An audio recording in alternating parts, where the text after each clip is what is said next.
ಹೋದ ಎಪಿಸೋಡಿನಲ್ಲಿ ನಾನು ಬ್ರಹ್ಮ ಲೋಕದಲ್ಲಿ ರಾಘವೇಂದ್ರರ ಪೂರ್ವ ರೂಪವಾದ ಶಂಕುಕರ್ಣನು ಹೇಗೆ ವಿಷ್ಣು ಮಾಯೆಯಿಂದ ಬ್ರಹ್ಮದೇವರಿಂದ ಶಪಿತನಾದನು ಎಂದು ತಿಳಿಸಿದ್ದೇನೆ. ಮುಂದೆ ಶಂಕುಕರ್ಣ ತನ್ನ ಮೊದಲ ಅವತಾರದಲ್ಲಿ ಹಿರಣ್ಯಕಶಿಪಿನ ಮಗ ಪ್ರಹ್ಲಾದನಾಗಿ ಜನಿಸಿದನು. ಬಾಲಕನಾದ ಪ್ರಹ್ಲಾದನ್ನು ಗುರುಕುಲಕ್ಕೆ ಕಳಿಸಿದರು. ಇತ್ತ ಹಿರಣ್ಯಕಶಿಪುವಿನ ತಮ್ಮನಾದ ಹಿರಣ್ಯಾಕ್ಷ ನಿಂದ ಪೀಡಿತಳಾದ ಭೂದೇವಿಯನ್ನು ರಕ್ಷಿಸಲು ವಿಷ್ಣು ವರಾಹ ರೂಪದಿಂದ ಬಂದು ಹಿರಣ್ಯಾಕ್ಷನನ್ನು ಕೊಂದು ಹಾಕಿದನು. ಇದರಿಂದ ಹಿರಣ್ಯಕಶ್ಯಪು ವಿಷ್ಣು ದ್ವೇಷವನ್ನು ಬೆಳೆಸಿಕೊಂಡನು.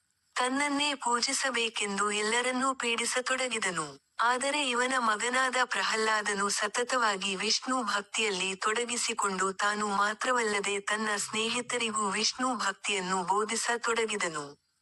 ಇದರಿಂದ ಸಿಟ್ಟಿಗೆದ್ದ ಹಿರಣ್ಯಕಶಿಪು ಅವನನ್ನು ಕಾಡಿನಲ್ಲಿ ಸಿಂಹ, ಹುಲಿ, ಹಾವು, ಆನೆ ಮೊದಲಾಗಿ ಪೀಡಿಸಲಿ ಎಂದು ಹೆದರಿಸಿದನು. ಅಗ್ನಿ ಮಧ್ಯಕ್ಕೆ ದೂಡಿದ. ಪ್ರಹ್ಲಾದನಿಗೆ ಏನೂ ಆಗದು ಕಂಡು ತನ್ನ ಹೆಂಡತಿಯ ಕೈಯಾರೆ ವಿಷಪ್ರಾಶನ ಮಾಡಿಸಿದನು. ಏನೂ ಆಗದು ಕಂಡು ಸಿಟ್ಟುಗೊಂಡು ನಿನ್ನ ವಿಷ್ಣು ಎಲ್ಲಿದ್ದಾನೆ ಎಂದು ಗದರಿದನು. ಬಾಲಕನು ವಿಷ್ಣು ಎಲ್ಲೆಲ್ಲಿಯೂ ಇದ್ದಾನೆ ಎಂದಾಗ ಈ ಕಂಬದಲ್ಲಿ ಇದ್ದಾನೆ ನೋಡು ಅಂದು ಕಂಬಕ್ಕೆ ತನ್ನ ಗದೆಯಿಂದ ಪ್ರಹಾರ ಮಾಡಿದ.